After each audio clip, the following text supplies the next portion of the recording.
ഹരേ കൃഷ്ണ. ഹരേ കൃഷ്ണ. ഹരേ കൃഷ്ണ.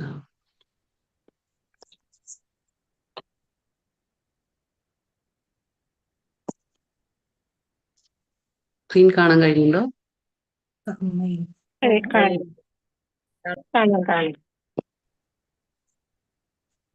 ഹരേ കൃഷ്ണ. ശ്രീ ശ്രീ രാധാ ഗോവിന്ദ ഇസ്കോൺ മംഗളൂരിന്റെ 18 ദിവസത്തെ ഗീതാധ്യയനത്തിലേക്ക് എല്ലാവർക്കും സ്വാഗതം. പ്രാർത്ഥനയിലൂടെ നമുക്ക് തുടങ്ങാം. ഓം അജ്ഞാനതിമിരാന്ധസ്യ ജ്ഞാനാഞ്ജനശലാഖയ ചക്ഷുരുന്മിലിതം യേന തസ്മൈ ശ്രീ ഗുരവേ നമഃ. ശ്രീചൈതന്യമനോഭീഷ്ടം സ്ഥാപിതം യേന ഭൂതലേ സ്വയം രൂപ കഥാ മഹ്യം ദദാതി സ്വപദാന്തികം.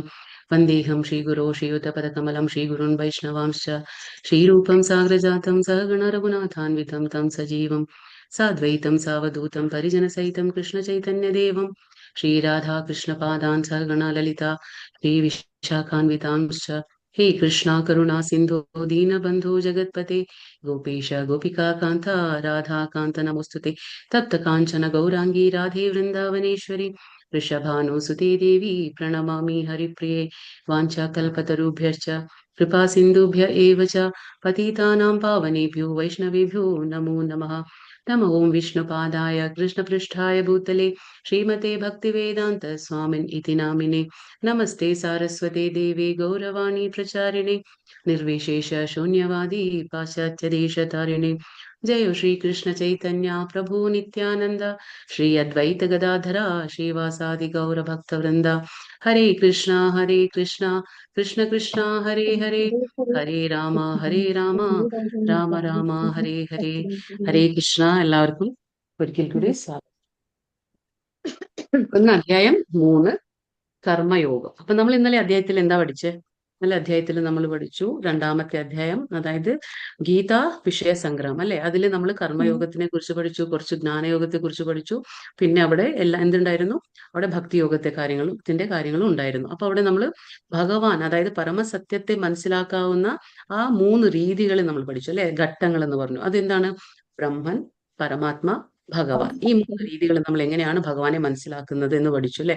ആദ്യത്തെ വെറും ബ്രഹ്മാവിന്റെ, അതായത് ഭഗവാന്റെ ആ ജ്യോതിസിനെ മനസ്സിലാക്കുന്നത്, ഭഗവാൻ ഒരു വെളിച്ചമെന്ന്, ഭഗവാന് വ്യക്തരൂപമില്ല എന്ന് മനസ്സിലാക്കുന്നത്, ആ ഭഗവാൻ ഒരു വെളിച്ചം മാത്രം. പിന്നീട് ഭഗവാൻ പരമാത്മാ രൂപത്തിൽ എല്ലാവരുടെ ഹൃദയത്തിലുണ്ട്, ആ രീതിയിൽ മനസ്സിലാക്കി. പിന്നെ ഭഗവാൻ ദ്വിഭുജാധാരി, ഇരു കൈകളോടുകൂടിയ ശ്യാമസുന്ദര രൂപത്തെ നമ്മൾ മനസ്സിലാക്കി. പിന്നീട് നമ്മൾ എന്ത് മനസ്സിലാക്കി? ഭഗവാൻ എന്തുകൊണ്ടാണ് നമ്മൾ ഭഗവാനെ ഭഗവാൻ എന്ന് വിളിക്കുന്നത്? 6 ഗുണങ്ങൾ, അതായത് സമ്പത്ത്, ശക്തി, യശസ്, സൗന്ദര്യം, ജ്ഞാനം, വൈരാഗ്യം എല്ലാം പരിപൂർണമായിട്ടുണ്ട്. അതുകൊണ്ട് നമ്മൾ ഭഗവാനെ എന്താണ് പറയുന്നത്? ശ്രീകൃഷ്ണ ഭഗവാൻ നമ്മൾ ഭഗവാൻ എന്ന് വിളിക്കുന്നത് അങ്ങനെയാണ്. പരാശര മുനിയാണ് നിർവചിച്ചിട്ടുള്ളത്. ഇതൊക്കെ മനസ്സിലാക്കി. പിന്നെ അർജുനന്റെയും ആ കൃഷ്ണന്റെയും ആ സുഹൃത്ത് ബന്ധം എന്തായി മാറി? ഗുരു ശിഷ്യ ബന്ധത്തിലേക്ക് മാറി അല്ലെ. അപ്പൊ ശിഷ്യന്റെ സ്ഥാനത്ത് അർജുനൻ നിൽക്കാണ്, എന്നിട്ട് ഗുരുവിന്റെ സ്ഥാനത്ത് കുറച്ചും കൂടി കൂട്ടി തരുമോ? എന്തോ ശബ്ദം കുറച്ചും കൂടി വേണം. അതെയോ? ഓക്കെ. അപ്പൊ ഇവിടെ അർജുനൻ എന്ത് പറയുന്നു? ഇപ്പൊ കേൾക്കുന്നുണ്ടോ? ഓക്കെ. അർജുനൻ കൃഷ്ണനെ ഗുരുവിന്റെ സ്ഥാനത്ത് കണ്ടു അല്ലെ. എന്നിട്ട് ആ ഗുരുവിന്റെ സ്ഥാനത്ത് നിർത്തിയിട്ടാണ് അപ്പൊ പറയണേ, എനിക്കിപ്പോ എന്താണ് തീരുമാനം എടുക്കേണ്ടതെന്ന് മനസ്സിലാകുന്നില്ല, അപ്പൊ എന്നെ ദയവ് ചെയ്ത് എന്നെ എന്താ പറയാ ഉപദേശിച്ചാലും എന്നെ അങ്ങനെ അവൻ എന്താ പറയാ അർജുനൻ ശിഷ്യന്റെ സ്ഥാനത്ത് നിന്നുകൊണ്ട് ഭഗവാനോട് ചോദിക്കുകയാണ്. അത് കഴിഞ്ഞിട്ട് നമ്മൾ എന്ത് മനസ്സിലാക്കി? നമ്മൾ ഈ കാണുന്ന ശരീരമല്ല, നമ്മൾ ആത്മാവാണ്. ആത്മാവിന് എന്താ നമ്മൾ പറയാ? ദേഹി എന്നൊരു ശബ്ദം മനസ്സിലാക്കി. ദേഹം എന്ന് പറഞ്ഞാൽ ഈ കാണുന്ന ശരീരം, ഭൗതികമായിട്ടുള്ള ശരീരം. പക്ഷെ ദേഹി എന്ന് പറഞ്ഞാൽ എന്താണ്? ആത്മാവാണ്. അപ്പൊ ദേഹി, ഈ ദേഹിക്ക് ഒരു പ്രത്യേകത എന്താണ്? അതിന് ആയുധങ്ങൾ കൊണ്ട് മുറിക്കാൻ കഴിയില്ല. പിന്നെന്താണ്? നമുക്ക് അഗ്നിക്ക് ദഹിപ്പിക്കാൻ കഴിയില്ല, വെള്ളത്തിന് നനയ്ക്കാൻ കഴിയില്ല, കാറ്റിന് ശ്വസിപ്പിക്കാനും കഴിയില്ല.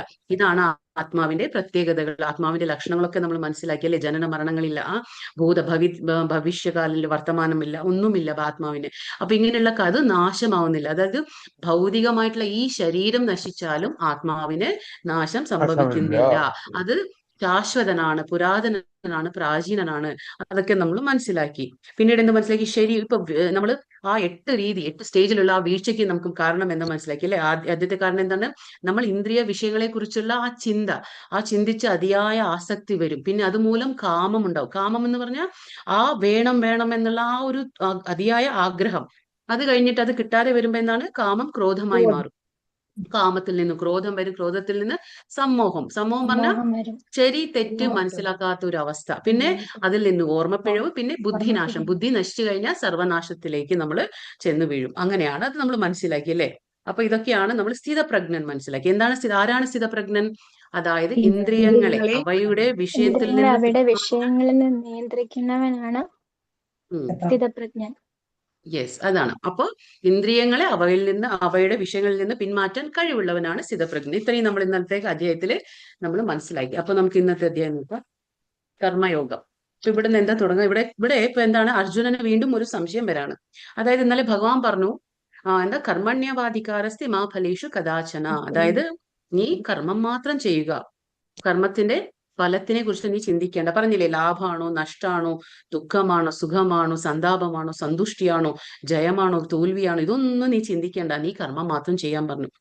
അപ്പൊ അർജുനൻ ഇപ്പൊ ചോദിക്കാണ്, എന്താ ചോദിക്കുന്നത്? ഫലം ആഗ്രഹിച്ചുകൊണ്ട് കർമ്മം ചെയ്യണോ, ഇനിയിപ്പോ അതെല്ലാം ഞാൻ ഭഗവാനിൽ അർപ്പിച്ചുകൊണ്ട് ചെയ്യണോ, എന്ത് ചെയ്യണമെന്ന് ഭഗവാൻ. അപ്പൊ അർജുനൻ ഒരു സംശയം വരാണ്. അപ്പൊ അർജുനന്റെ സംശയത്തോടു കൂടിയാണ് ഇപ്പൊ നമുക്കിവിടെ ഇവിടുത്തെ അധ്യായം തുടങ്ങാൻ പോകുന്നത്. ഓം നമോ ഭഗവതേ വാസുദേവായ. അർജുന ഉവാച ജ്യായസി ചേത് കർമ്മണാസ്തേ മതാ ബുദ്ധിർജനാർദന തത്കിം കർമ്മണി ഘോരേ മാം നിയോജയസി കേശവ. അർജുനൻ പറഞ്ഞു, ഹേ ജനാർദന, അല്ലയോ കേശവ, ഫലാകാംക്ഷയോടെ ചെയ്യുന്ന കർമ്മത്തെക്കാൾ ശ്രേഷ്ഠമാണ് ബുദ്ധി എന്ന് കരുതുന്നുവെങ്കിൽ അങ്ങ് എന്തിനാണ് എന്നെ ക്രൂരമായ ഈ യുദ്ധത്തിന് പ്രേരിപ്പിക്കുന്നത്? ഇപ്പൊ അർജുനൻ ചോദിക്കാണ്, ഫലം ആഗ്രഹിച്ചുകൊണ്ട്. ഇവിടെ കേശവ എന്ന് വിളിക്കുന്നു. കൃഷ്ണനെ എന്താണ് വിളിച്ചത്? കേശവ. കേശവ എന്ന് പറഞ്ഞാൽ കേശി എന്ന അസുരനെ വധിച്ചത് കൊണ്ട് കേശവ എന്നുള്ള പേരുണ്ട് കൃഷ്ണന്. അപ്പൊ പറയാണ്, ഫലം ആഗ്രഹിച്ചുകൊണ്ട് ചെയ്യുന്ന കർമ്മത്തെക്കാൾ ശ്രേഷ്ഠമാണ് ബുദ്ധി. ബുദ്ധി എന്ന് പറഞ്ഞാൽ എന്താണ്? അപ്പൊ ബുദ്ധിയോഗം എന്ന് പറഞ്ഞാൽ നമ്മൾ ഭക്തിയോഗം എന്നും കൂടി പറയും. ബുദ്ധിയോഗത്തിനെ നമ്മൾ ഭക്തിയോഗം എന്ന് പറയും. അപ്പൊ അതായത് കൃഷ്ണാവബോധത്തിൽ നമ്മൾ പ്രവർത്തിക്കുമ്പോൾ അതെന്താണ്? അത് ഭക്തിയോഗമാണ്, അല്ലെങ്കിൽ ബുദ്ധിയോഗം എന്ന് നമ്മൾ പറയാം. അപ്പോ അർജുനൻ ചോദിക്കുകയാണ്, കർമ്മഫലം ആഗ്രഹിച്ച് കർമ്മം ചെയ്യുന്നതേക്കാൾ നല്ലത് എന്താണ്? ബുദ്ധിയാണെങ്കിൽ, അതായത് കൃഷ്ണാവബോധത്തിൽ പ്രവർത്തനമാണെങ്കിൽ പിന്നെ എന്തിനാണ് അങ്ങ് എന്നെ ക്രൂരമായ ഈ യുദ്ധത്തിന് പ്രേരിപ്പിക്കുന്നത് എന്ന് അർജുനൻ ഭഗവാനോട് ചോദിക്കുകയാണ്. അപ്പൊ നമുക്ക് മനസ്സിലാക്കപ്പെട്ടത് എന്താണ് കർമ്മയോഗം എന്താ പറയാ. അർജുനന്റെ ഈ ചോദ്യത്തിന് ഭഗവാൻ എന്താ ആൻസർ കൊടുക്കാൻ നമുക്ക് നോക്കാം. വ്യാമിശ്രേണ വാക്യേന ബുദ്ധിം മോഹയസീവമേ തദേകം വദ നിശ്ചിത്യ യേന ശ്രേയോ അമാപ്ലുയം. ഇവിടെ അർജുനൻ വീണ്ടും ചോദിക്കുകയാണ്, അതായത് ദ്വയാർത്ഥങ്ങളുള്ള ഉപദേശങ്ങളാൽ അങ്ങ് എന്റെ ബുദ്ധിയെ അമ്പരിപ്പിക്കുന്നു. എനിക്ക് ഏറ്റവും ശ്രേയസ്കരമായത് എന്തെന്ന് തീർത്തു പറഞ്ഞു തരൂ. അപ്പൊ ഇവിടെ ഭഗവാനോട് അർജുനൻ പറയാണ്, ദ്വയാർത്ഥങ്ങൾ എന്ന് പറഞ്ഞാൽ രണ്ട് രീതിയിലുള്ള അർത്ഥങ്ങൾ. അതായത് കർമ്മഫലങ്ങള് ആഗ്രഹിക്കാതെ കർമ്മം ചെയ്യണമെന്ന് ഭഗവാൻ പറഞ്ഞില്ലേ. പിന്നീട് ഭഗവാൻ പറയുന്നത് ശ്രേയസ്കരം ഏതാണ്? കൃഷ്ണാവബോധത്തിൽ പ്രവർത്തിക്കുക നല്ലതാണ്. അപ്പോ അർജുനൻ ചോദിക്കുകയാണ്, ഈ രണ്ട് അർത്ഥങ്ങൾ വെച്ചിട്ടുള്ള ഉപദേശങ്ങൾ എന്നെ അമ്പരിപ്പിക്കുന്നു, അതുകൊണ്ട് തദേകം വദ. ഇവിടെ എന്താണ് പറയുന്നത്? തദ് ഏകം വദ. അതിനർത്ഥം എന്താണ്? ആ ഒന്നിനെ മാത്രം, തദേകം പറഞ്ഞാൽ ആ ഒന്നിനെ മാത്രം എനിക്ക് പറഞ്ഞു തരൂ. ആ ഒന്നെന്ന് പറഞ്ഞാൽ ഏതാണോ എനിക്ക് ശ്രേയസ്കരം, ആ ഒന്നിനെ മാത്രം എനിക്ക് പറഞ്ഞു തരൂ എന്ന് കൃഷ്ണനോട് ചോദിക്കുകയാണ്. ഇവിടെ ഭക്തിയോഗം എന്ന് പറഞ്ഞാല് അതായത് കൃഷ്ണാവബോധത്തിൽ പ്രവർത്തിക്കുക, അതാണ് ഭക്തിയോഗം. പക്ഷേ കൃഷ്ണാവബോധത്തിൽ പ്രവർത്തിക്കുക എന്ന് പറയുമ്പോൾ അത് ഇനർഷ്യ അല്ല, അതായത് നിഷ്ക്രിയത്വം അല്ല. അവിടെ നമ്മൾ കർമ്മം ചെയ്യുന്നുണ്ട്, പക്ഷെ ആർക്ക് വേണ്ടിയിട്ടാണ് അവിടെ കർമ്മം ചെയ്യുന്നത്? ഭഗവാന് വേണ്ടിയിട്ടാണ്. അതുകൊണ്ട് ഭഗവാൻ പറയുന്നത് ഭഗവാന് വേണ്ടി കർമ്മം ചെയ്യാൻ. അപ്പൊ ഇവിടെ അർജുനൻ ചോദിച്ചു, ഒന്നിനെ മാത്രം എനിക്ക് പറഞ്ഞതാ, എന്താണോ എനിക്ക് ശ്രേയസ്കരം. അപ്പൊ ഇവിടെ അടുത്ത ശ്ലോകം. ന കർമ്മണാമന ആരംഭ നൈഷ്കർമ്മ്യം പുരുഷോ ശ്രുതേ ന ച സന്യാസാനാദേവ സിദ്ധിം സമധിഗച്ഛതി. കർമ്മം ചെയ്യാതിരിക്കുന്നത് കൊണ്ട് മാത്രം ആരും കർമ്മഫലങ്ങളിൽ നിന്ന് മുക്തരാകുന്നില്ല. സന്യാസം കൊണ്ട് മാത്രം ഒരാള് പൂർണ്ണത നേടുകയുമില്ല. എന്താണ് മാതാജി? ഹരേ കൃഷ്ണ. ഹരേ കൃഷ്ണ. മോളി മാതാജി. ഫോൺ കംപ്ലൈന്റ് ആയതുകൊണ്ട് താമസിച്ചത് കയറാനായിട്ട് ക്ലാസ്. ഓക്കെ. ഓ സാറില്ല മാതാജി. അപ്പൊ ഇവിടെ എന്താ പറയുന്നത്? കർമ്മം ചെയ്യാതിരുന്നത് കൊണ്ട് മാത്രം ആരും കർമ്മഫലങ്ങളിൽ നിന്ന് മുക്തരാകുന്നില്ല. എന്താണ് ഭഗവാൻ ഇങ്ങനെ പറയുന്നത്? ഭഗവാൻ ഇപ്പൊ നമുക്ക് ഈ ചിത്രത്തിൽ എന്താ കാണുന്നത്? കുറെ പേര് സന്യാസ വേഷം ഇട്ടുകൊണ്ട് നടക്കുകയാണ് അല്ലെ. ജസ്റ്റ് ബിക്കോസ് എന്താ പറയാ, നമ്മൾ പുറമേയിൽ നിന്നും നമ്മളിപ്പോ സന്യാസ വേഷം അണിഞ്ഞതുകൊണ്ട് മാത്രം എന്താണ്, അതൊരു ബാഹ്യ പ്രകടനം മാത്രമേ ആവുന്നുള്ളൂ. കാരണം കർമ്മങ്ങൾ നമ്മൾ ചെയ്യാതിരിക്കാൻ പറ്റില്ല. ഭഗവാൻ പറയുന്നുണ്ട് കർമ്മങ്ങൾ ചെയ്യാതിരിക്കാൻ ആരെക്കൊണ്ടും പറ്റുന്നില്ല. അപ്പൊ കർമ്മം ചെയ്യുന്നില്ല എന്ന് മാത്രം പറഞ്ഞതുകൊണ്ട് ഒരാള് കർമ്മ ഫലങ്ങളിൽ നിന്ന് മുക്തരാകുന്നില്ല. അതായത് നമ്മളിപ്പോ വിചാരിക്കും ഞാൻ ഒരു കർമ്മവും ചെയ്യുന്നില്ല, ഞാൻ മിണ്ടാതിരിക്കുകയാണെന്ന് ഞാൻ വിചാരിച്ചാലും നമ്മുടെ മനസ്സും ബുദ്ധിയും എന്താ പറയാ, നമ്മളത് ആ ഇന്ദ്രിയങ്ങളും പ്രവർത്തിച്ചുകൊണ്ടേയിരിക്കും. അതായത് കണ്ണുകൾ കണ്ടുകൊണ്ടിരിക്കും, മനസ്സ് ചിന്തിച്ചുകൊണ്ടിരിക്കും. അപ്പൊ ഓരോ കർമ്മത്തിനും അതിൻ്റെതായ പ്രവർത്തനങ്ങളുണ്ട്, അതായത് പ്രതിപ്രവർത്തനങ്ങൾ ഉണ്ട്. അപ്പൊ അതാണ് ഭഗവാൻ പറയുന്നത്, നീ കർമ്മം ചെയ്യുന്നില്ല എന്ന് പറഞ്ഞ് നീ എന്താ പറയാ അതിന്റെ കർമ്മ ഫലങ്ങളിൽ നിന്ന് നിനക്ക് മുക്തി നേടാൻ കഴിയുന്നില്ല. അപ്പൊ സന്യാസം കൊണ്ട് മാത്രം ഒരാൾ പൂർണ്ണത നേടുകയില്ല. അത് ഭഗവാൻ പറഞ്ഞു കൊടുക്കാണ്. ആരും തന്നെ സന്യാസം മാത്രം സ്വീകരിച്ചുകൊണ്ട് ഒരു പൂർണ്ണത ഞാൻ നേടി എന്ന് വിചാരിക്കാൻ കഴിയില്ല എന്ന് ഭഗവാൻ പറയാണ്. അപ്പൊ നമുക്ക് കർമ്മം എന്ന് പറയുമ്പോൾ നമുക്ക് രണ്ട് രീതിയിലുള്ള കർമ്മമുണ്ട്, അത് മനസ്സിലാക്കുക. എന്താണ് സകാമ കർമ്മ, പിന്നീട് നിഷ്കാമ കർമ്മ. അതായത് സകാമ കർമ്മ എന്ന് വെച്ചാൽ എന്താണ്, സകാമ അതായത് എനിക്ക് വേണ്ടിയിട്ട്. അതായത് ഇപ്പൊ ഞാൻ ഒരു കർമ്മം ചെയ്യുന്നു, ഇപ്പൊ എനിക്ക് ഭഗവാൻ കൃഷ്ണൻ ഭഗവാനാണെന്നറിയാം, പക്ഷെ എങ്കിലും കൂടിയിട്ട് ഞാൻ എനിക്ക് വേണ്ടിയിട്ടാണ് കർമ്മം ചെയ്യുന്നത്. അതായത് ഞാൻ ചെയ്യുന്ന കർമ്മത്തിൽ എനിക്ക് അതിന്റെ ഫലം വേണം. അപ്പൊ ഞാൻ എന്തോ ഒരു ദാനം കൊടുക്കുന്നു, എനിക്ക് അതിന്റെ പുണ്യം ഞാൻ ആഗ്രഹിക്കുന്നു. അപ്പൊ എനിക്ക് ആ ചെയ്യുന്ന കർമ്മത്തിൽ എനിക്കൊരു ഫലത്തിന്റെ ആസക്തി ഉണ്ട്. അതാണ് സകാമ കർമ്മ, എനിക്ക് വേണ്ടിയിട്ട് ഞാൻ ചെയ്യുന്ന കർമ്മം.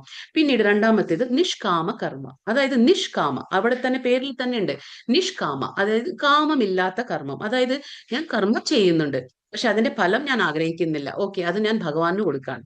എന്താണ്, കർമ്മം ചെയ്തിട്ട് അതിന്റെ ഫലം ഞാൻ ഭഗവാന് കൊടുക്കുകയാണ്. ഓക്കെ, എനിക്കതിന് ആ ഫലം ആഗ്രഹമില്ല. അതെന്താണ്, നിഷ്കാമ കർമ്മം. പക്ഷെ ഇതല്ലാതെ ഒരു കർമ്മമുണ്ട്, അതെന്താണ്, അത് അകർമ്മ. അകർമ്മ എന്ന് പറയുമ്പോൾ കൃഷ്ണാവബോധത്തിൽ പ്രവർത്തിക്കുക, അതായത് കൃഷ്ണന് വേണ്ടി മാത്രം. അപ്പോഴെന്താണ്, അവിടെ കർമ്മത്തിനും ആസക്തിയില്ല, കർമ്മഫലത്തിലും നമുക്ക് ആസക്തിയില്ല. അപ്പൊ ഞാൻ ചെയ്യുന്ന കർമ്മത്തിലും എനിക്കൊരു ആസക്തി ഉണ്ടാവില്ല, എന്നാൽ അതിന്റെ ഫലത്തിലും എനിക്ക് എന്നാൽ ഞാൻ കർമ്മം ചെയ്യുന്നുണ്ട്. അപ്പൊ കർമ്മം ചെയ്യുന്നുണ്ട്, അതിന്റെ ഫലം എന്തോ ആയിക്കോട്ടെ, അത് അത് എനിക്ക് വേണ്ട എന്ന് ഞാൻ തീരുമാനിക്കുമ്പോൾ അതെന്താണ്, കൃഷ്ണാവബോധത്തിൽ പ്രവർത്തനം. അങ്ങനെയാണ് കൃഷ്ണാവബോധത്തിൽ നമ്മൾ പ്രവർത്തിക്കുന്നത്. അപ്പൊ എന്തായി, അപ്പൊ നമുക്ക് അതിന്റെ പാപമായിക്കോട്ടെ പുണ്യമായിക്കോട്ടെ നമുക്ക് കിട്ടിയില്ല. കാരണം എന്താ, ഞാൻ പറഞ്ഞു കർമ്മത്തിന് ഓരോ കർമ്മത്തിനും പ്രതിപ്രവർത്തനങ്ങൾ ഉണ്ട് അല്ലെ. അപ്പൊ അതുകൊണ്ട് നമ്മൾ ചീത്ത കർമ്മം ചെയ്താലും നല്ല കർമ്മം ചെയ്താലും അതിനൊക്കെ പ്രതിപ്രവർത്തനങ്ങളുണ്ട്. പക്ഷെ നമ്മൾ എപ്പോഴാണോ ഭഗവാനെ വിചാരിച്ച ആ കൃഷ്ണാവബോധത്തിൽ കർമ്മം ചെയ്യുന്നത്, അപ്പൊ നമുക്ക് ആ കർമ്മത്തിന്റെ ഫലങ്ങൾ എന്താ പറയാ, നമ്മളെ ബാധിക്കുന്നില്ല, നമ്മളെ ബന്ധിക്കുന്നില്ല. അപ്പൊ അതാണ് ഭഗവാൻ പറയുന്നത്, സന്യാസം കൊണ്ട് ഒരാൾക്ക് പൂർണ്ണത നേടാൻ കഴിയില്ല. അപ്പോ നമ്മൾ സന്യാസം സ്വീകരിച്ചുകൊണ്ട് കാര്യമില്ല, കർമ്മം ചെയ്യണം. കാരണം അർജുനൻ പറയും, എനിക്ക് ഇതെല്ലാം വിട്ടിട്ട് ഞാൻ വേണമെങ്കിൽ സന്യാസം എടുത്ത് ഞാൻ പൊക്കോളാം, എനിക്ക് ഈ യുദ്ധം ചെയ്യേണ്ടാന്ന്. അതാണ് ഭഗവാൻ പറയുന്നത്, നീ ഇത് സന്യാസം എടുത്തുകൊണ്ട് എന്താ കാര്യം, നീ സന്യാസം എടുത്തൊന്നും വെച്ച് നിനക്ക് കർമ്മഫലത്തിൽ നിന്ന് നിനക്കൊന്നും മുക്തി നേടാൻ കഴിയില്ല. അതാണ് ഭഗവാൻ പറഞ്ഞത്, കർമ്മം ചെയ്യാതിരിക്കാൻ ആരെ കൊണ്ടും കഴിയില്ല. ബ്രഹ്മാവ് തൊട്ട് ഒരു ഉറുമ്പ് വരെ കർമ്മം ചെയ്തിരിക്കണം. അതാണ് കാരണം ഭൂമി എന്ന് പറയുമ്പോൾ കർമ്മഭൂമി, ഇവിടെ കർമ്മം ചെയ്താലേ പറ്റൂ. പക്ഷെ എങ്ങനെ ചെയ്യണം എന്നുള്ളത് നമ്മുടെ കയ്യിലാണ്.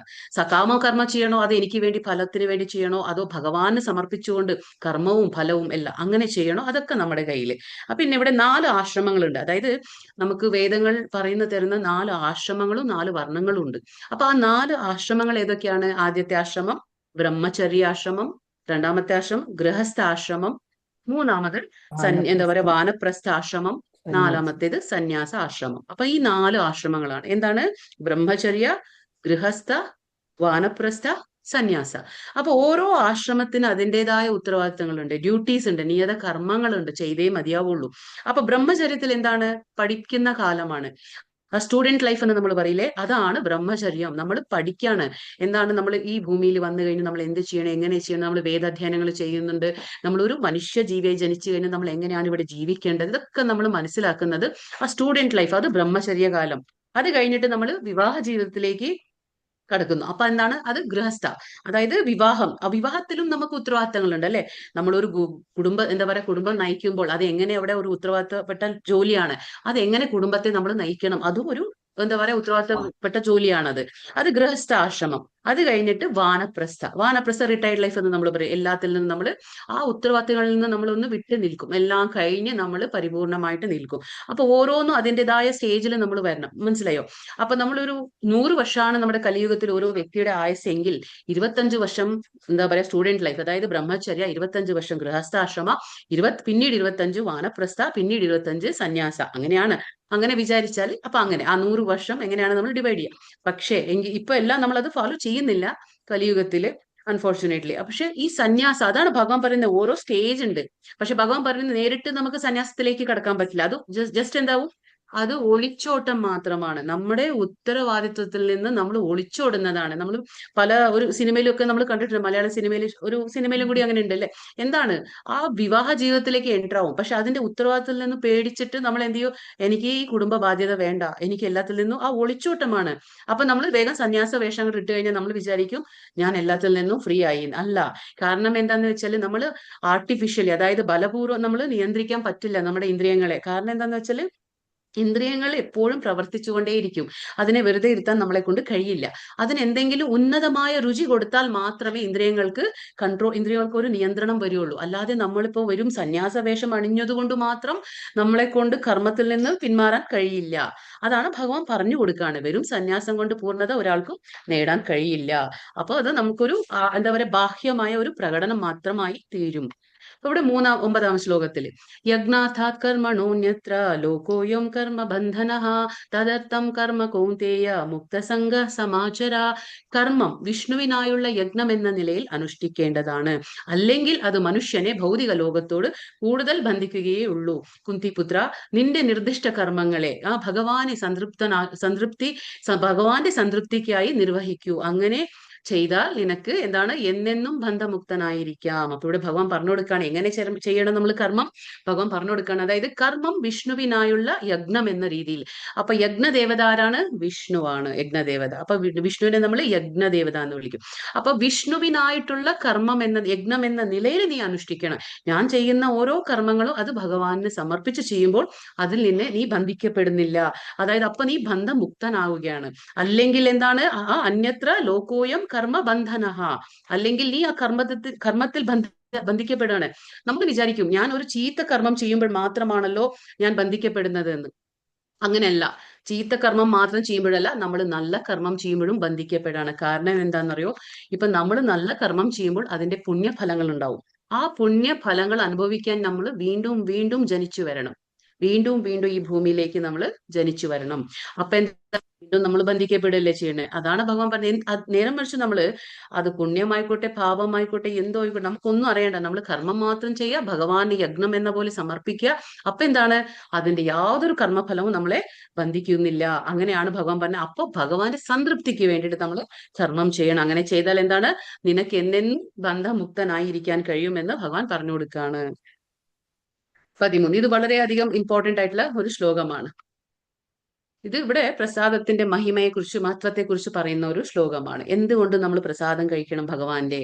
അപ്പൊ യജ്ഞശിഷ്ടാശിനഃ സന്തോ മുച്യന്തെ സർവ കിൽബിഷൈഃ ഭുഞ്ജതേ തേ ത്വഘം പാപം പാപായേ പചന്തി ആത്മകാരണാത്. യജ്ഞത്തിൽ നിവേദിക്കപ്പെടുന്ന ആ അന്നം ഭക്ഷിക്കുന്നത് കൊണ്ട് ഭഗവത് ഭക്തന്മാര് സർവ പാപങ്ങളിൽ നിന്നും മുക്തരാകുന്നു.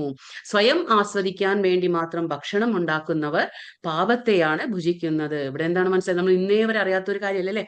അപ്പൊ നമ്മൾ അമ്പലത്തിൽ പോയാൽ നമുക്ക് എന്താണ് കിട്ടുന്നത്, ഭഗവാന്റെ നിവേദ്യ ചോറൊക്കെ കിട്ടും. എന്താണ്, ഭഗവാന് നിവേദിച്ച ആ ചോറും ആ ഭക്ഷണമൊക്കെയാണ് നമുക്ക് കിട്ടുന്നത് പ്രസാദ രൂപത്തിൽ അല്ലെ.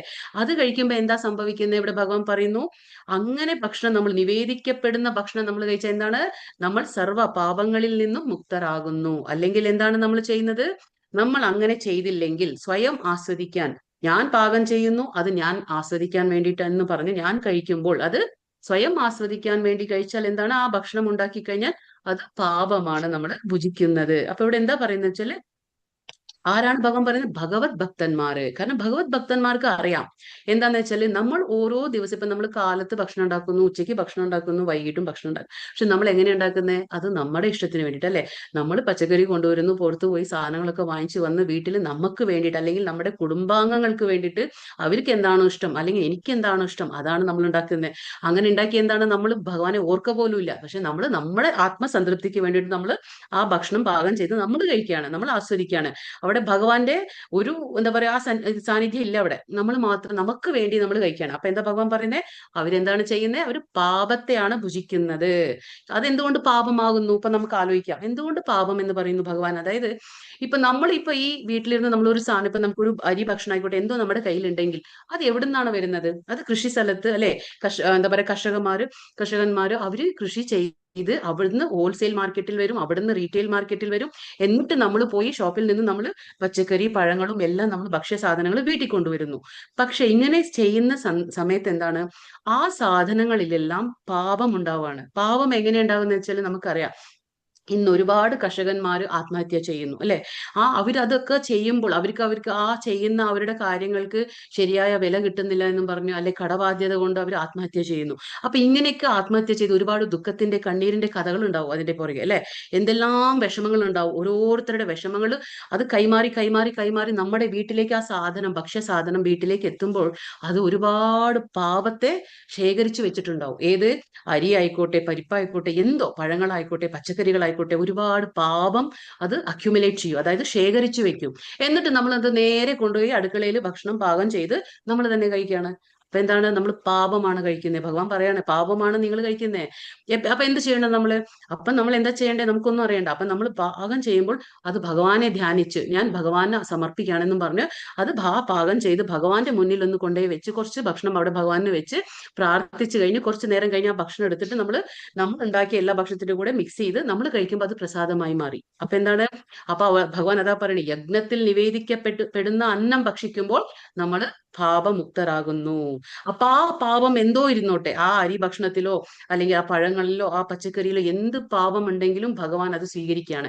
ഭഗവാൻ ആ പാപത്തെ സ്വീകരിച്ച് അതിനെ പാപം എന്താ പറയാ മുക്തമായിട്ട് ഫ്രീ ആക്കിയിട്ട് നമുക്ക് തരികയാണ്. അപ്പൊ അത് പ്രസാദമായി നമുക്ക് തരികയാണ് ഭഗവാൻ. അതിൽ ഭഗവാന്റെ കാരുണ്യമുണ്ട്, ഭഗവാന്റെ അനുഗ്രഹം ഉണ്ട് അതിൽ. അപ്പൊ നമ്മൾ അത് സ്വീകരിക്കുമ്പോൾ നമ്മുടെ ശരീരം മാത്രമല്ല, നമ്മുടെ ശരീരത്തിന്റെ കൂടെ കൂടെ നമ്മുടെ ആത്മാവ് പരിശുദ്ധമാകുവാണ് അവിടെ. അപ്പൊ ആ ശരീരവും പോഷിക്കപ്പെടും, അതേപോലെ ആത്മാവും പരിശുദ്ധമാവാണ്, മനസ്സും ശരീരവും എല്ലാം ഒറ്റയടിക്ക് ശുദ്ധീകരിക്കപ്പെടുകയാണ്. അങ്ങനെ നമ്മൾ പാപത്തിൽ നിന്ന് മോചനം നേടും. അതാണ് ഭഗവാൻ പറഞ്ഞു തരുന്നത്. ഈ ചിത്രത്തിൽ കാണാം. എന്താണ് ഈ ചിത്രത്തിൽ കാണുന്നത്? ഇവിടെ ഭഗവത് ഭക്തൻ, അതായത് ഭഗവാന്റെ ഭക്തൻ അറിയാം എന്താ ചെയ്യേണ്ടതെന്ന്. അവന് നന്നായിട്ട് അറിയാം. കാരണം എന്താണ്? അവനൊരു ഗുരു ഉണ്ടാവും, ഗുരു പറഞ്ഞു കൊടുക്കും. ഗുരു എങ്ങനെ പറഞ്ഞു കൊടുക്കണേ? ഗുരുവിന്റെ ഒരു എന്താ പറയാ ഭഗവാന്റെ നമ്മുടെ ആ പുസ്തകങ്ങളുണ്ട്. ആ പുസ്തകത്തിൽ എന്താ ഭഗവത്ഗീതയിൽ എന്താ ഭഗവാൻ പറയുന്നത് അതനുസരിച്ച് ഗുരു പറഞ്ഞു കൊടുക്കും. ആ ഗുരുവിന്റെ ആജ്ഞ അനുസരിച്ച് അവരെല്ലാം ജീവിതശൈലി തന്നെ അവർ മാറ്റും അല്ലെ. ഇപ്പൊ ഇവിടെ നോക്കൂ, ഈ ചിത്രത്തിൽ നമുക്ക് എന്താ കാണുന്നത്? ഭക്ഷ്യ സാധനങ്ങൾ എല്ലാം ഉണ്ട് അല്ലെ. അവിടെ എന്താ ചെയ്യുന്നത്? ഓരോ ഇതിലും എന്താണ് ഇല ഇട്ട് വെച്ചേക്കാണ്. എന്തില? അത് തുളസി ഇല. അപ്പൊ തുളസി നമുക്കറിയാം ഭഗവാന് ഏറ്റവും പ്രിയമായിട്ടുള്ളതാണ് തുളസി. അപ്പൊ ഓരോ നമ്മൾ ഉണ്ടാക്കുന്ന ഭക്ഷ്യ സാധനങ്ങളിൽ മൊത്തം നമ്മൾ ഉണ്ടാക്കിയത് അടുക്കളയിൽ നിന്ന് അങ്ങനെ കൊണ്ടുവന്ന് വെക്കേണ്ട ആവശ്യമില്ല. നമ്മൾ എന്തുണ്ടാക്കിയോ അതിൽ നിന്ന് ഒരിത്തിരി കുറച്ച് എല്ലാം കൊണ്ടുവന്ന് വെച്ച് നമ്മൾ എന്ത് കഴിക്കുന്നു, അത് പഴങ്ങളായിക്കോട്ടെ, പാലായിക്കോട്ടെ, വെള്ളം, ഒരിച്ചിരി വെള്ളം, അതെന്തോ നമ്മൾ എന്ത് കഴിക്കുന്നു ഒരു ദിവസത്തിൽ അതെല്ലാം ഭഗവാന് കുറച്ചായിട്ട് കൊണ്ടുവന്ന് വെച്ച് ഒരു തുളസി ഇല ഇട്ടിട്ട് ഭഗവാന് സമർപ്പിക്കുക, ഭഗവാന്റെ മുന്നിൽ വെച്ച് ഭഗവാനെ പ്രാർത്ഥിക്കുക. എന്നിട്ട് കുറച്ച് നേരം കഴിഞ്ഞ് ആ പ്രസാദം നമ്മൾ ഭോഗം നമ്മൾ കൊണ്ടുപോയിട്ട് നമ്മൾ ഉണ്ടാക്കിയ സാധനത്തിൽ മിക്സ് ചെയ്യുക. അപ്പൊ എന്തായത്? മൊത്തത്തില് പ്രസാദമാവാണ്. അപ്പൊ അവിടെ ഭഗവാന്റെ കാരുണ്യം കിട്ടാണ് നമുക്ക്.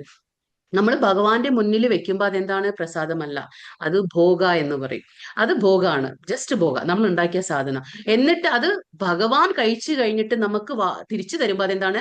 ഭഗവാന്റെ എച്ചിലാണ്. അത് നമ്മൾ എന്താ പറയാ? ഉച്ചിഷ്ടം എന്ന് പറയും.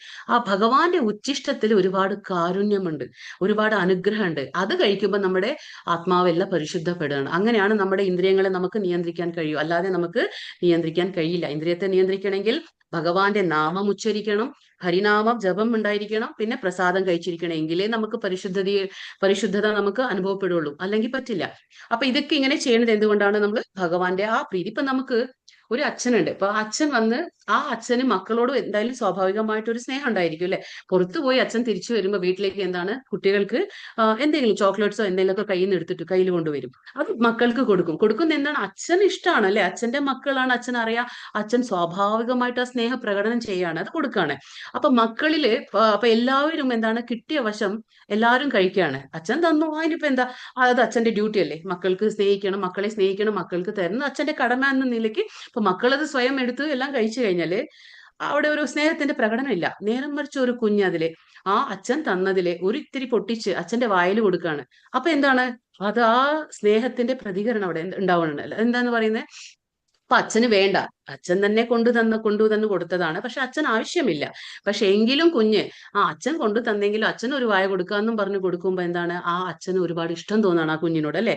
ഞാൻ തന്നെ കൊടുത്താലും തിരിച്ച് എന്റെ വായിൽ തരാണ് എന്റെ കുഞ്ഞെന്ന് പറഞ്ഞു ആ ഒരു പ്രത്യേക ഇഷ്ടം തോന്നും.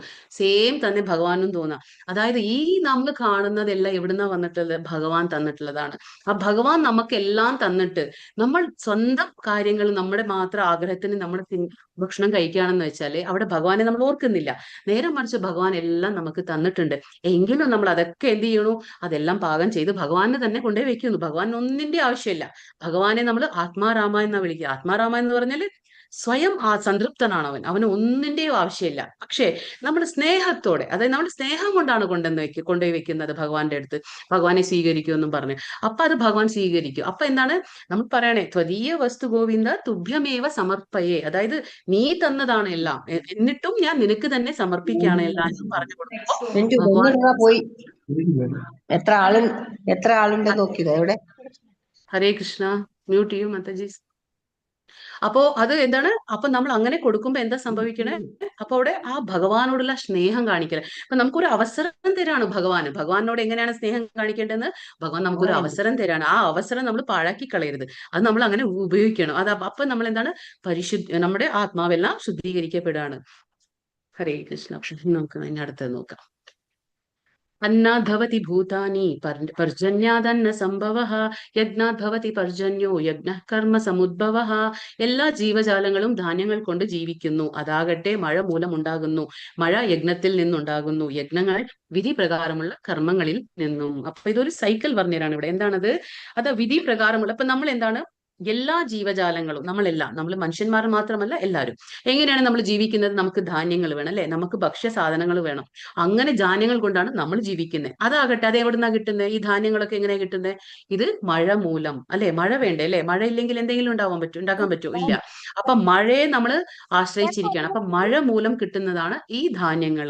ആ മഴ എങ്ങനെയാ കിട്ടുക, മഴ യജ്ഞത്തിൽ നിന്നും. നമ്മൾ യജ്ഞങ്ങൾ അനുഷ്ഠിക്കുമ്പോൾ, സമയാസമയത്ത് യജ്ഞങ്ങൾ അനുഷ്ഠിക്കുമ്പോൾ മഴ ഉണ്ടാകുന്നു.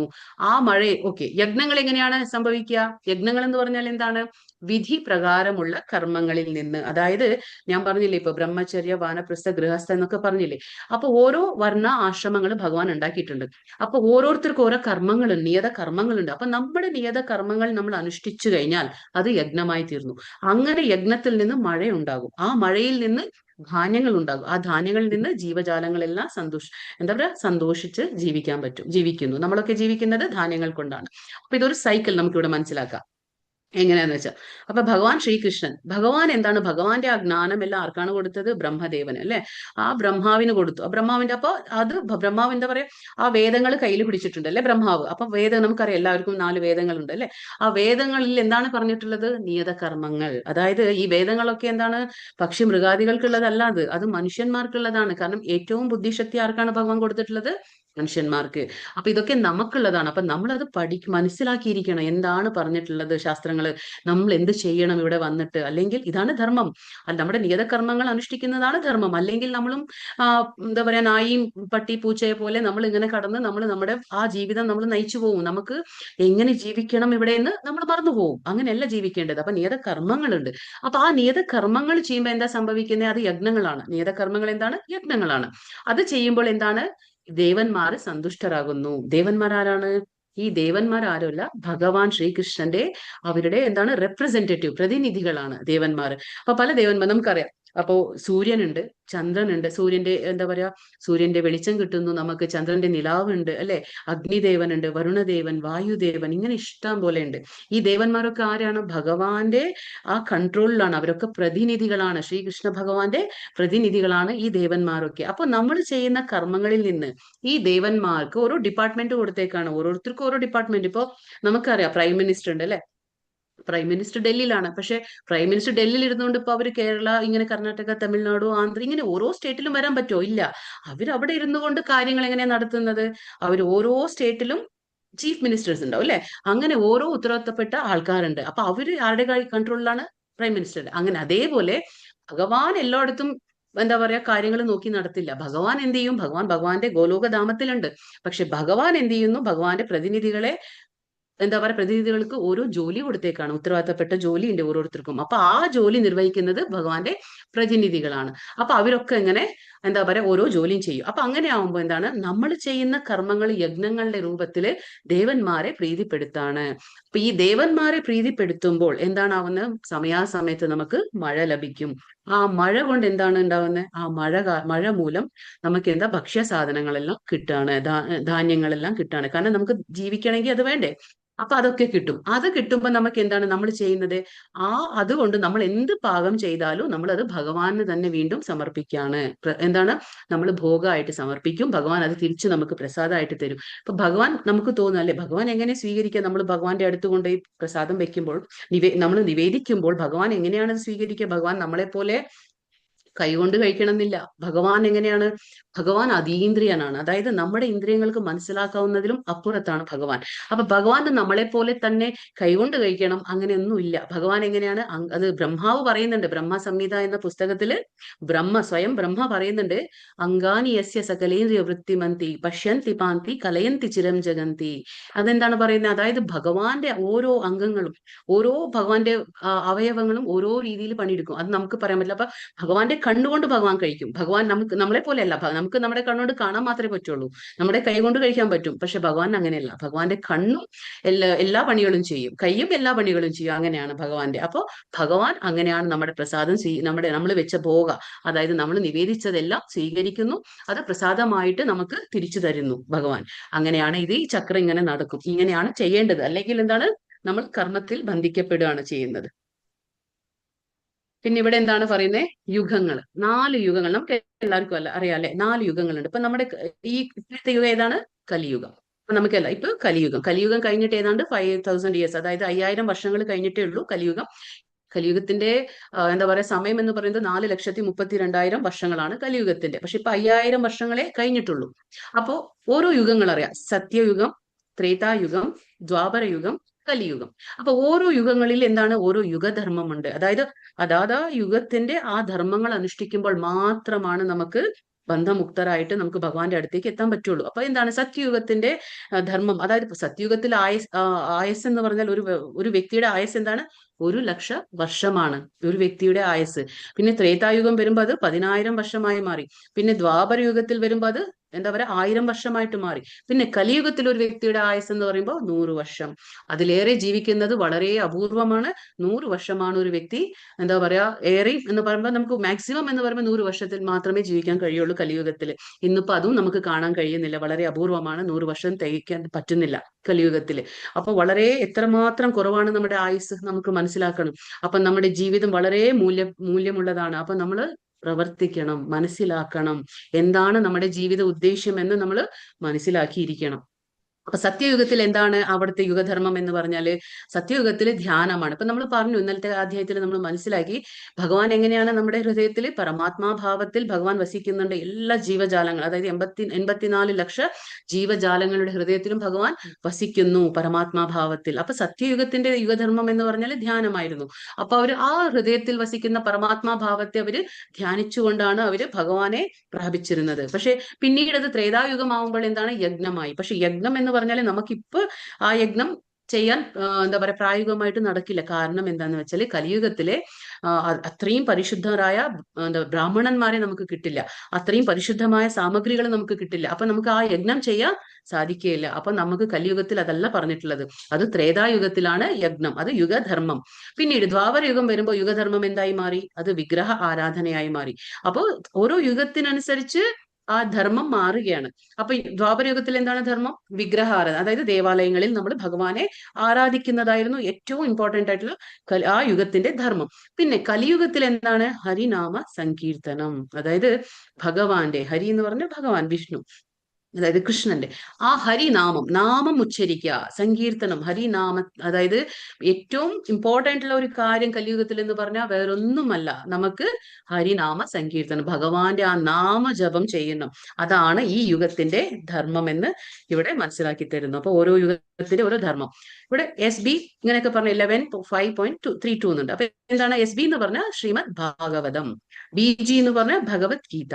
അപ്പൊ ആ ശ്ലോകങ്ങളുടെ റെഫറൻസ് ആണ് ഇവിടെ തരുന്നത്. അതായത് 11ാമത്തെ സ്കന്ധം 5ാമത്തെ അധ്യായം 32ാമത്തെ ശ്ലോകം. ഏതില്? ശ്രീമദ് ഭാഗവതത്തില്. എന്താണ് പറയുന്നത്? അത് പറയുന്നു, കൃഷ്ണവർണം ത്വിഷാകൃഷ്ണം സങ്കോപാംഗാസ്ത്ര പാർഷദം യജ്ഞൈഹി സങ്കീർത്തന പ്രായൈ യജന്തിഹി സുമേധസഹ. എന്താണ് അതിന്റെ അർത്ഥം? അതായത് കലിയുഗത്തിൽ കൃഷ്ണന്റെ നാമങ്ങൾ നിരന്തരം ബുദ്ധിമാനായ വ്യക്തികൾ കൂട്ടായ ജപം നടത്തുന്നു. അവന്റെ നിറം കറുത്തതല്ലെങ്കിലും അവൻ കൃഷ്ണൻ തന്നെയാണ്. അവന്റെ കൂട്ടാളികൾ, സേവകർ, ആയുധങ്ങൾ, രഹസ്യ കൂട്ടാളികൾ എന്നിവ അദ്ദേഹത്തോടൊപ്പം ഉണ്ട്. ഇത് ആരെ കുറിച്ചാണ് പറയുന്നത്? ചൈതന്യ മഹാപ്രഭു. ഇപ്പം നമുക്ക് കാണാം ആരാണെന്ന്. അതായത് കലിയുഗത്തിൽ ഭഗവാൻ ശ്രീകൃഷ്ണൻ ചൈതന്യ മഹാപ്രഭുവായിട്ട് അവതരിച്ചിട്ടുണ്ട്. അത് എത്ര കാലം മുന്നേ? 600, ഏതാണ്ട് 600 വർഷങ്ങൾക്ക് മുമ്പ് ഭഗവാൻ ഭൂമിയിൽ അവതരിച്ചിട്ടുണ്ട്. കോൽക്കത്തയിൽ, അതായത് വെസ്റ്റ് ബംഗാൾ എന്ന് പറയും നമ്മൾ, എന്താ പറയാ, മായാപൂർ. ആ മായാപൂരിലാണ് ഭഗവാൻ ശ്രീകൃഷ്ണൻ ചൈതന്യ മഹാപ്രഭുവായിട്ട് അവതരിച്ചത്. സുവർണവർണ്ണം, അതായത് ഗോൾഡൻ കളർ എന്ന് പറയും, ആ സുവർണവർണ്ണ നിറത്തിലാണ്. അതായത് പറയുന്നു, അവന്റെ നിറം കറുത്തതല്ലെങ്കിലും, കൃഷ്ണൻ എന്ന് പറയുമ്പോൾ നമുക്ക് ആ നിറമാണല്ലോ വരുന്നത്. പക്ഷെ ഈ അവതാരത്തിൽ, ഈ കലിയുഗത്തിൽ വരുമ്പോ ഭഗവാൻ എങ്ങനെയാ വരുന്നത്? കറുത്ത നിറമല്ല, പക്ഷെ എങ്കിലും അവൻ കൃഷ്ണൻ തന്നെ. എങ്ങനെയാണ് വരുന്നത്? കൂട്ടാളികളുടെ കൂടെ, സേവകർ, ആയുധങ്ങൾ, രഹസ്യ കൂട്ടാളി. ഈ അവതാരം ഭഗവാന്റെ എന്താണ്? ഗുപ്തം, അതായത് സീക്രട്ട് ആയിട്ടുള്ള അവതാരമാണ്, രഹസ്യമായ അവതാരമാണ്. ആരുടെ? ഭഗവാൻ ശ്രീകൃഷ്ണന്റെ. അപ്പൊ 600 വർഷങ്ങളെ കഴിഞ്ഞിട്ടുള്ളൂ അത്. ഇനി വീണ്ടും ഒരു ശ്ലോകം കൂടി പറയുന്നുണ്ട്. ഏതാണ്? ഭാഗവതത്തില് എന്താ പറയുന്നത്? 12ാം സ്കന്ധം 3ാം അധ്യായം 51ാം ശ്ലോകത്തിൽ പറയുന്നു, കലേർ ദോഷ നിധേ രാജൻ അസ്തി ഏകോ മഹാൻ ഗുണ കീർത്തനാ ദേവ കൃഷ്ണസ്യ മുക്തസംഗ പരം വ്രജേത്. ഇവിടെ എന്താ പറയുന്നത്? കലിയുഗം ഒരു പാവങ്ങളുടെ യുഗമാണ്, സമുദ്രമാണ്. എങ്കിലും ഈ യുഗത്തെ കുറിച്ചൊരു നല്ല കാര്യമുണ്ട്, നല്ലൊരു ഗുണമുണ്ട്. എന്താണത്? ഹരേ കൃഷ്ണ മഹാമന്ത്രം ജപിക്കുന്നതിലൂടെ ഒരാൾക്ക് ഭൗതിക ബന്ധങ്ങളിൽ നിന്ന് മുക്തനാകാൻ കഴിയും, അതീന്ദ്രിയ ലോകത്തേക്ക് ഉയർത്തപ്പെടാനും കഴിയും. അപ്പൊ ഇത് നമുക്ക് എല്ലാവർക്കും സഹസ്രനാമം അറിയാം അല്ലെ? വിഷ്ണു സഹസ്രനാമത്തിൽ കൂടി ഈ ഭഗവാന്റെ ഈ സീക്രട്ട്, അതായത് ഒരു എന്താ പറയുക, രഹസ്യമായ ഗുഹ്യമായ ഒരു അവതാരത്തെ കുറിച്ച് പറയുന്നുണ്ട്. എന്താണ്? സുവർണവർണ്ണ ഹേമാങ്കോ വരാങ്കശ്ചന്ദനാംഗതി. ഇത് സഹസ്രനാമത്തിലുണ്ട്. അപ്പൊ അത് സീക്രട്ട് ആണ്, അതുകൊണ്ട് എല്ലാവർക്കും അറിയില്ല. ഇത് വളരെ രഹസ്യമായ അവതാരമാണ് ഭഗവാന്റെ. നമ്മളിപ്പോ ഇസ്കോൺ വരുന്നാട്ട് മുന്നേ നമുക്കും അറിയില്ലായിരുന്നു ചൈതന്യ മഹാപ്രഭു ആരാണെന്ന്. അപ്പൊ ഈ ചൈതന്യ മഹാപ്രഭു അവതരിച്ചിട്ടുണ്ട് കലിയുഗത്തില് 600 വർഷങ്ങൾക്ക് മുമ്പ്. പിന്നെ ഭഗവത്ഗീത 10:25 പറയുന്നുണ്ട്, യജ്ഞാനാം ജപ യജ്ഞോസ്മി. ഭഗവത്ഗീതയിൽ വരുന്നുണ്ട്. 10ാമത്തെ അധ്യായത്തിൽ നമുക്ക് മനസ്സിലാക്കാം. അപ്പൊ എന്താണ്? ഇതാണ് ആ അവതാരം. ആരാണ്? ഗോൾഡൻ അവതാരം നമ്മൾ പറഞ്ഞില്ലേ? കൃഷ്ണൻ തന്നെയാണ്. പക്ഷെ നിറം കറുത്തതല്ലെങ്കിലും ആരാണ്? അവൻ കൃഷ്ണൻ തന്നെയാണ്. ജയ ശ്രീകൃഷ്ണ. ഇവിടെ എന്താ പറയുന്നത്? ജയ ശ്രീകൃഷ്ണ ചൈതന്യ പ്രഭു നിത്യാനന്ദ ശ്രീ അദ്വൈത ഗദാധര ശ്രീവാസാദി ഗൗരഭക്തവൃന്ദ. ഇവിടെ പറയുന്നത് നമ്മൾ പറഞ്ഞില്ലേ, അവൻ രഹസ്യ കൂട്ടാളികളായിട്ട് വരും. അവൻ ഭഗവാന്റെ സന്തത സഹചാരികൾ എന്ന് പറയും. ഈ 5 പേരാണ്. അതാരൊക്കെയാണ്? ഭഗവാൻ സ്വയം ഭഗവാനുണ്ട്. നടുവിൽ ഈ മഞ്ഞ ഉടുപ്പിട്ടിട്ട് ആരാണ് നിൽക്കുന്നത്? ഭഗവാൻ സ്വയം കൃഷ്ണനാണ്. 600 വർഷങ്ങൾക്ക് മുമ്പ് അവതരിച്ചതാണ് ചൈതന്യ മഹാപ്രഭുവായിട്ട്. അപ്പൊ എന്തിനാണ് ഭഗവാൻ അവതരിച്ചത് നമുക്ക് മനസ്സിലാക്കാം. അതായത് ഭഗവാൻ വരാൻ കാരണം എന്താണെന്ന് വെച്ചാല് കലിയുഗത്തിൽ മഹാപാപങ്ങൾ നിറഞ്ഞ യുഗമാണ്.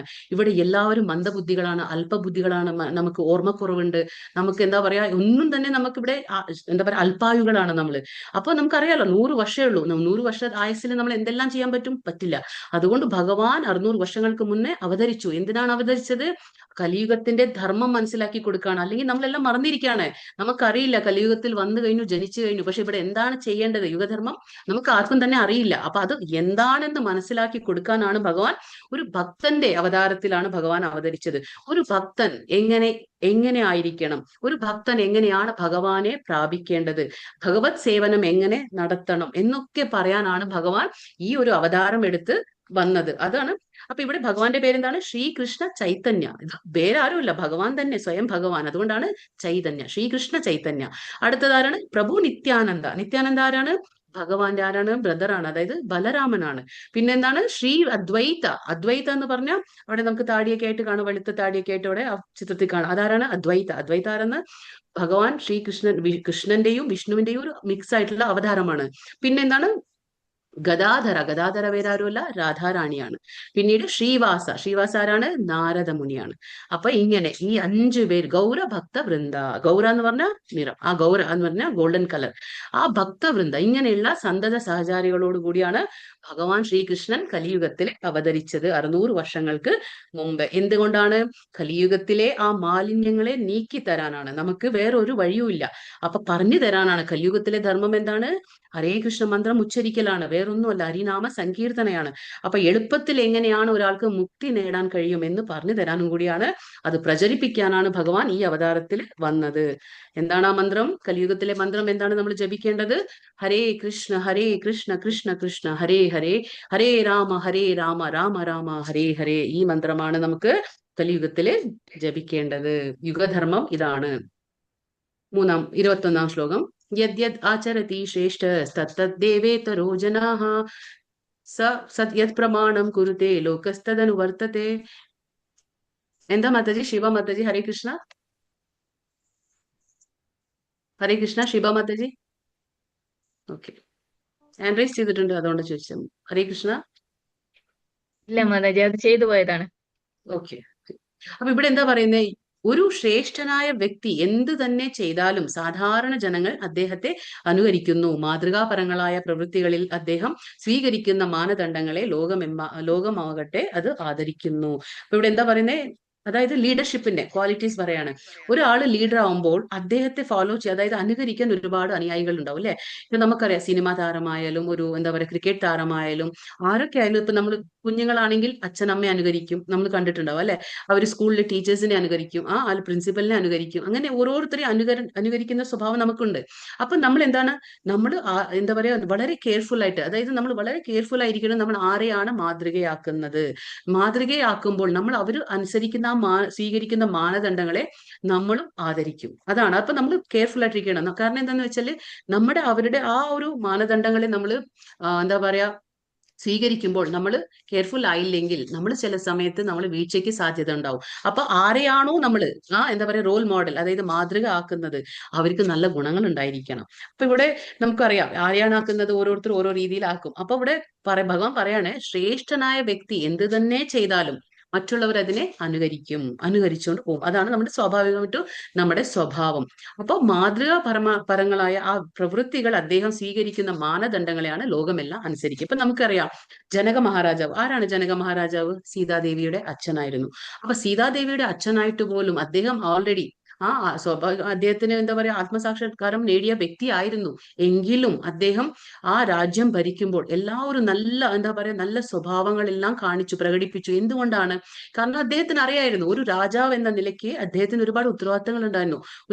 കാരണം എന്താണെന്ന് വെച്ചാൽ, ഒരു രാജാവ് എന്ത് ചെയ്യോ ആ രാജ്യത്തിലെ ആ പ്രജകൾ അത് തന്നെ അനുസരിക്കും. അപ്പൊ എന്താണ് ജനക മഹാരാജാവ് എന്ന് നമ്മൾ പറയില്ലേ, യഥാ രാജ തഥാ പ്രജാഹ. അപ്പൊ ആ ജനക മഹാരാജാവിനെ എന്താണ്, ആ ഒരു രാജാവായിട്ട് പോലും എല്ലാ നല്ല ഗുണങ്ങളായിരുന്നു ജനക മഹാരാജാവ് കാണിച്ചിരുന്ന. കാര്യം എന്തെന്ന് വെച്ചാൽ, രാജ്യം ഭരിക്കുമ്പോൾ രാജാവ് നന്നല്ലെങ്കിൽ ആ നാട്ടിലെ പ്രജകളും നന്നാകാൻ വഴിയില്ല. കാരണം ആ രാജാവിനെയാണ് അവർ ഉറ്റുനോക്കുന്നത് അല്ലെ. മാനദണ്ഡങ്ങളൊക്കെ ആ രാജാവിന്റെ എന്താണോ അത് തന്നെ നമ്മളും അനുകരിക്കും. അതേപോലെ തന്നെ ഭഗവാൻ പറയാണ്, അപ്പോ വലിയ ആളെ നമ്മൾ അനുകരിക്കുമ്പോൾ നമ്മൾ ആരെയാണോ തെരഞ്ഞെടുക്കുന്നത്, അതായത് ഒരു മാതൃകാപരമായിട്ട് ആരെയാണോ നമ്മൾ തെരഞ്ഞെടുക്കുന്നത്, അത് നമ്മൾ വളരെയധികം ശ്രദ്ധിക്കണം.